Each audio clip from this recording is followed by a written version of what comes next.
"We're not bringing the kids to see you. Hospitals are traumatizing." She said it so casually, like she was turning down brunch. It took me a second to realize I was still alive, still conscious, still clinging to the edge of recovery when my son's wife, Madison, said those words over speakerphone. Then I heard my son's voice, Eric, in the background. "Yeah, Mom, we just think it's better this way. They'll remember you how you were." How I was. I looked down at my body, barely functioning.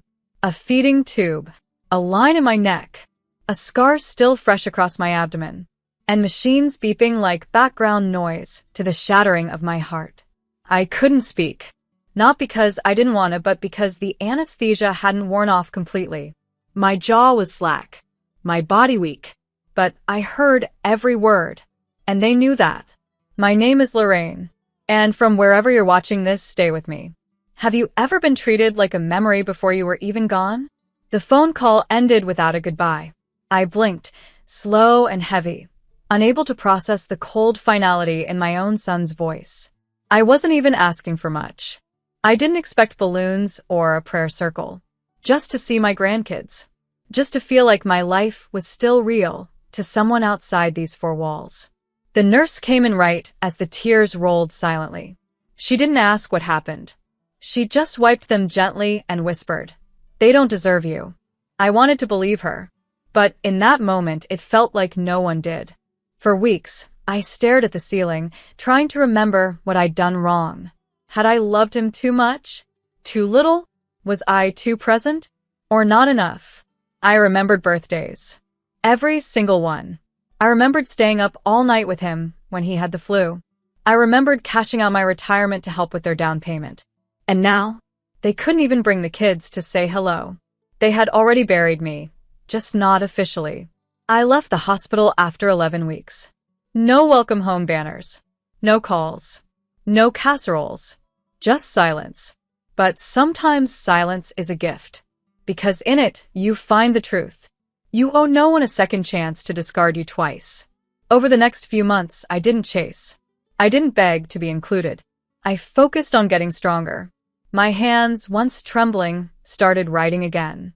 My feet, once numb, began walking further than the living room. I changed my will. I changed my locks. And most importantly, I changed the name on my emergency contact form. From Eric Blake to Nurse Maribel Santiago. She had seen me cry. She had held my hand when the pain got unbearable. And she never once looked away from who I really was. 6 months passed. And then, on a cold Thursday morning, the phone rang. It wasn't Madison. It was the ER. "We have Eric Blake in critical condition. You're listed as the emergency contact." I cut her off, calm as a lake. "No, I'm not. Ma'am, the number is registered to you." "I know, but I'm not the name on the form anymore." Click. Some doors close with a bang, but the ones that matter, they close with clarity.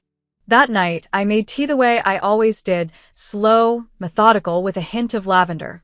No shaking hands. No tears. Just silence, warm and steady. The kind of silence that used to terrify me when the house was full of noise and people and obligations. Now, it felt like peace. Because for once in my life, I didn't feel guilty for letting go. I didn't call back. Didn't follow up. Didn't even check the hospital's website to see if my son was okay. I knew that sounded cold, but let me ask you something. Where were they when I was hooked up to machines, unable to speak, praying for one familiar face to walk in? Where were they when the doctors said, I almost didn't make it? They were home. Spending the money I helped them save. Smiling in photos I wasn't invited to. Teaching my grandchildren I was too sick to visit instead of teaching them what loyalty looks like.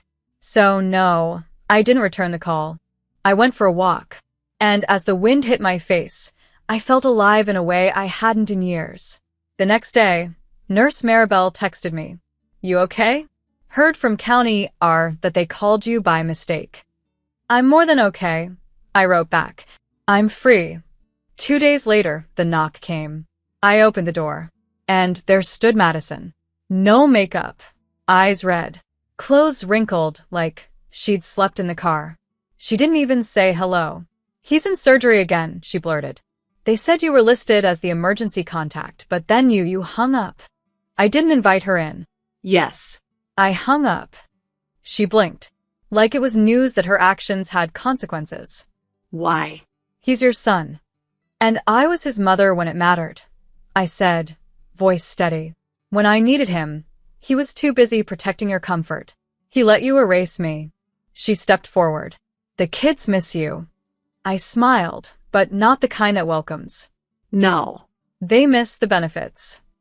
She stood there, stunned. So I continued. "I paid for the violin lessons, the summer camps. I mailed birthday gifts I never got thank yous for. You cashed the checks, Madison. You just never remembered who signed them. We thought." No. You decided. You decided that a hospital room was too much for your children, but you had no issue letting me cook Easter dinner on pain meds 6 months earlier." She looked down. The silence grew thick between us. Then I asked her the one thing I never thought I would. "Why did you hate me so much?" She didn't deny it, didn't even try. "Because you always made him look small. You were the strong one. He never knew how to be a man around you." I stood there, stunned, then laughed. Not loud, just one breath. "I made him look small by surviving?" She had no answer, because truth doesn't need to yell. It just stands. I closed the door, slowly. No slam, no scene. And on the fridge behind me, a new sticky note, this time, written by me. "Peace isn't petty. It's earned." That was the last time she came to my door. Because eventually people learn. The ones they thought would always be there are the ones they should have never tested. The first time I walked back into the community center after my recovery, I half expected people to stare, to whisper, to pity. But instead, I got applause. Not loud, not performative, just quiet nods, soft claps, and hands over hearts. Mrs. Jefferson, who ran the food pantry, gave me a long hug. "You're back," she whispered. "We didn't think you'd make it. But look at you, walking like the wind didn't even touch you." I smiled. The wind hit hard. I just didn't fall. I had volunteered there for years, before the surgery, before the betrayal, before the silence that tried to convince me I was disposable. But now I was back. Not to escape my pain. To build something out of it. I started hosting quiet meetups for women like me, older women who had given everything to their families and gotten nothing back, but polite neglect. We called it the second circle. Because that's what we were, not the first call, not the first choice, but the ones who still showed up when everyone else vanished. One Tuesday, a woman named Bernice stood up. She'd been a nurse for 30 years, raised 4 kids, now lived alone on cat food and pension dust. They visit when they want something. And when I say no, suddenly they need space. I gave birth to space. The whole room laughed. But under it, we all knew the ache. We didn't need revenge. We needed restoration. And I was starting to feel it. In my bones. In my mornings. In the way I no longer reached for my phone hoping my son had texted. Because I had stopped needing crumbs. But the universe? It has a way of circling back. A month later, I got another call from the hospital. But this time, it wasn't from them. It was a nurse I knew. One who'd seen me during my stay. "Lorraine, I know you're not on the contact list anymore, but your son's kids are here." Yar. Madison left them in the waiting room and disappeared. "What happened?" "Car accident. He's stable." She panicked. Took off. I felt nothing at first. No fury. No fire. Just the kind of heavy silence you feel when life offers you a test, again. I drove there quietly. When I walked into the ER lobby, the 2 kids, Caleb and Lila, looked up. They didn't recognize me at first. But then Lila stood. "Grandma?" I hadn't heard that word in so long, it almost hurt. I sat beside them, wrapped them both in my arms. And for a second, all the anger in the world went quiet. Not because I forgave, but because I remembered. Remembered that no matter how much their parents failed me, they hadn't. Eric was unconscious when I peeked into his room. Machines humming. Oxygen tube in. Just like me, 6 months ago. Only this time, I was standing. He wasn't. Madison was nowhere to be found. The nurses said she screamed something about not being built for this and ran.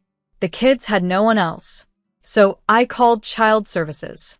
I explained everything, calmly, clearly, with dates and documents and the emergency contact history to back it up.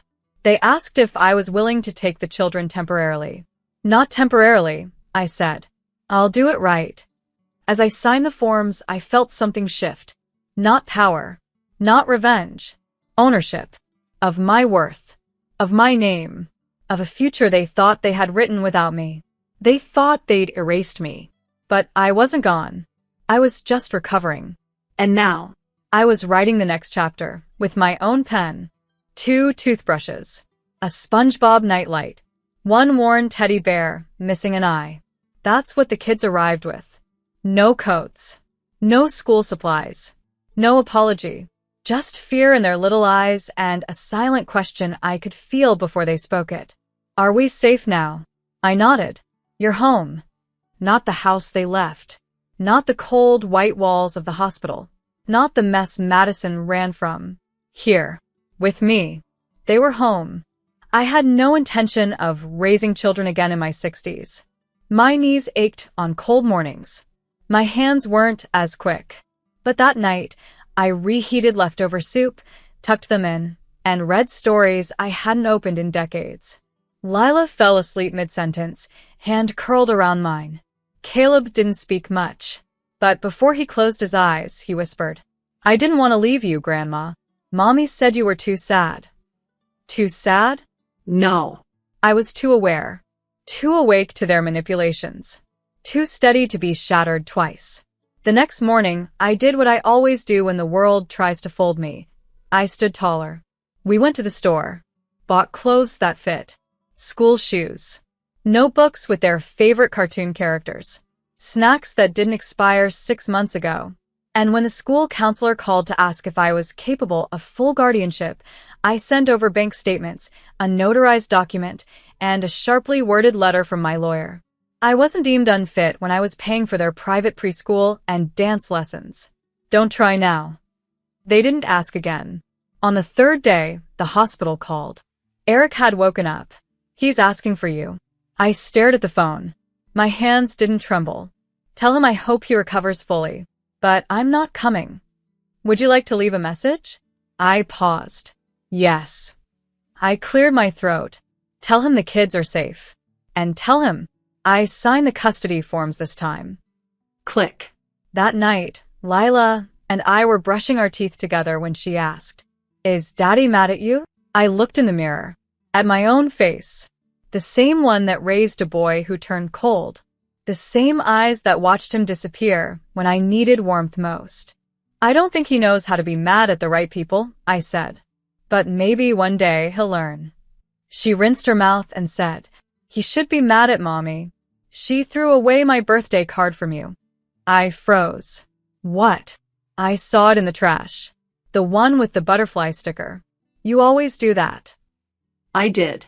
Every single year. And every single year, they told me. It probably got lost in the mail. Now I knew the truth. I waited until they slept. Then I opened my box of keepsakes.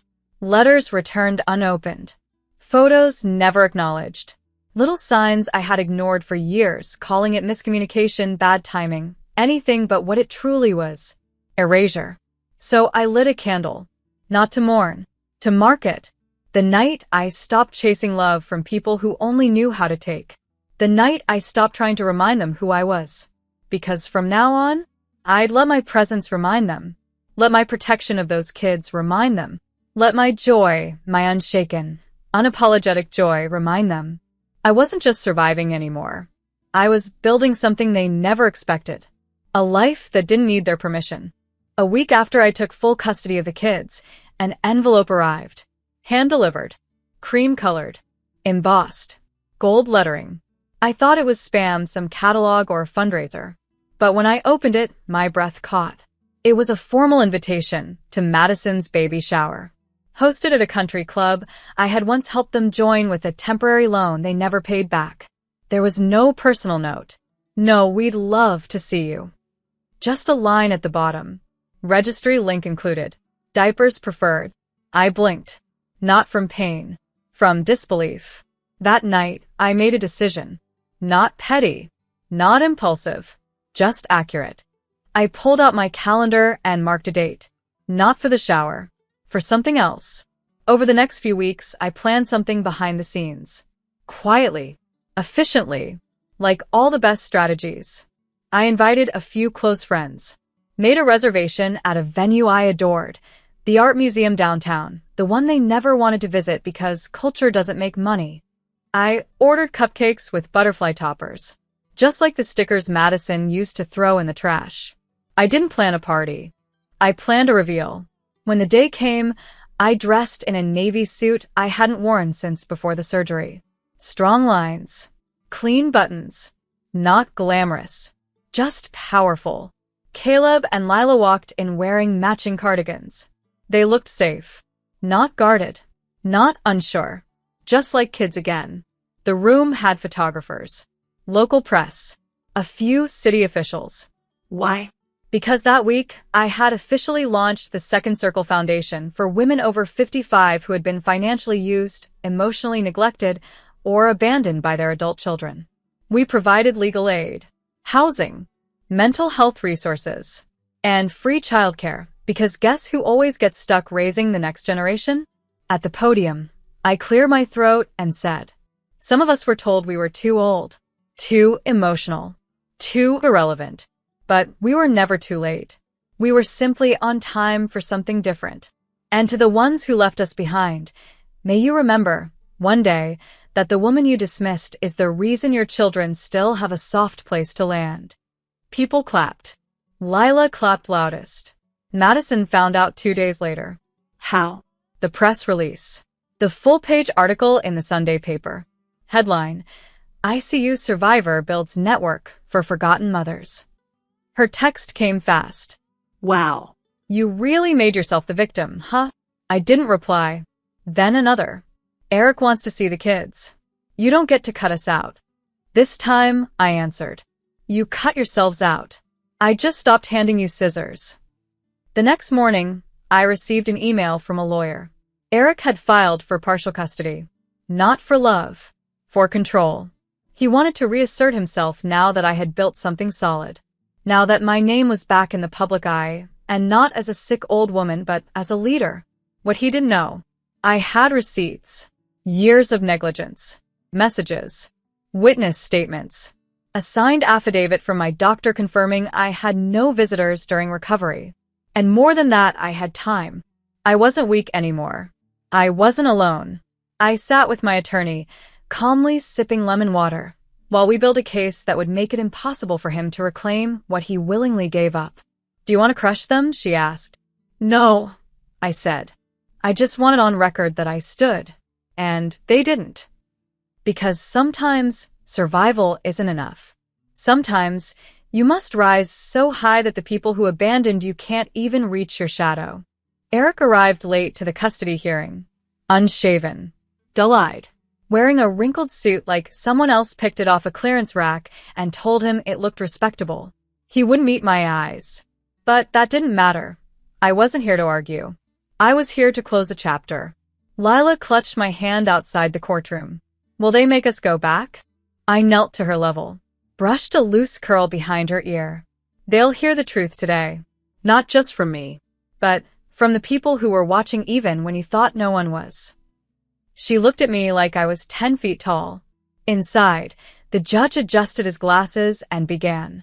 Eric's lawyer tried to paint a narrative, emotional decisions, temporary stress, a father eager to reconnect.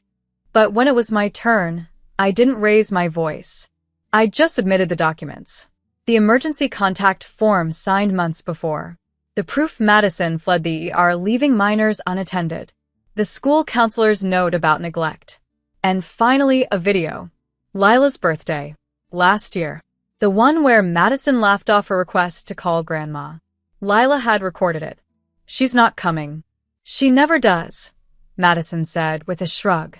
Grandma lives in the past. Then the video showed Lila quietly opening the card I'd sent. The one with the butterfly sticker. The one Madison ripped up 5 seconds later. The judge's eyes hardened. That was not the behavior of someone with a child's best interests at heart. Eric tried to speak, choked up, looked at me like I was the traitor, but I stayed calm. You weren't absent because you were sick or struggling. You were absent because you chose not to show up over and over. That's not parenting. That's pattern. He said nothing, because truth doesn't beg to be heard. It stands. The final ruling was short. Full permanent guardianship awarded to Lorraine Green. Visitation only with court approval and professional supervision. Case closed. Case closed. But that wasn't the most powerful part. As we stood to leave, Eric mumbled, almost under his breath, but just loud enough. You really think they'll love you more? I didn't turn around. I just said, no. But they'll feel safe with me.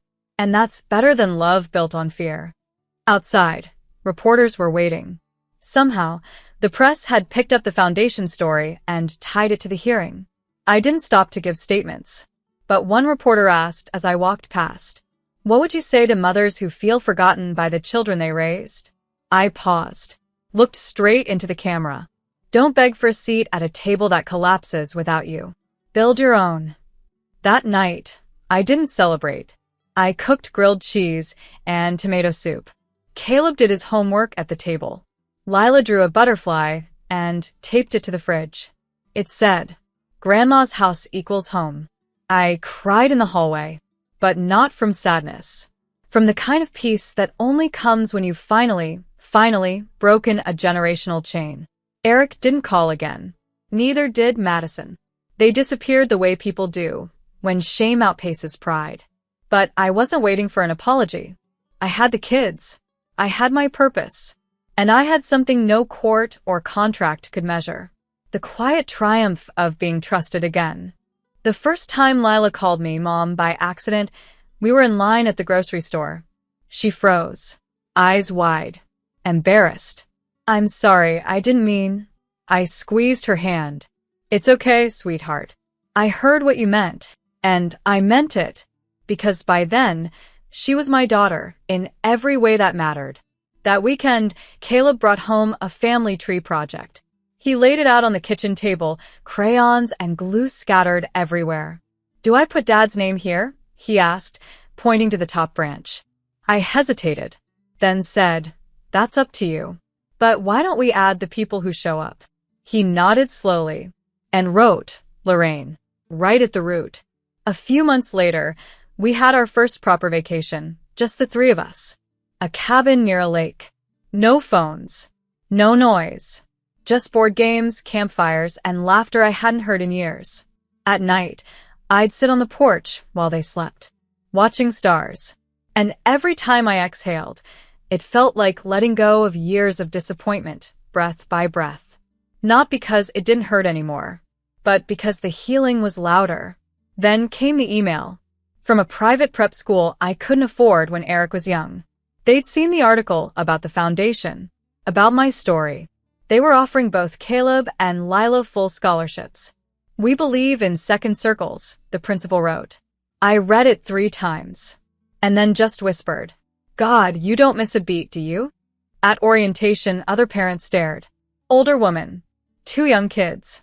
People assumed. Whispered. Judged. One woman asked me if I was the nanny. I smiled. No. Just the woman who showed up when everyone else vanished. She didn't ask again. Life didn't suddenly get perfect. Caleb had nightmares. Lila asked hard questions. There were bills, lawyer updates, and days when I still missed the version of Eric who used to hold my hand crossing the street. But every night, before bed, the kids said, Good night, Grandma. Thank you. Not just for the meals, or the roof, for everything. One evening, I sat with Lila brushing her hair. She looked at me in the mirror and asked, Do you think Daddy ever loved us? I paused, then said, I think he loved what made him comfortable.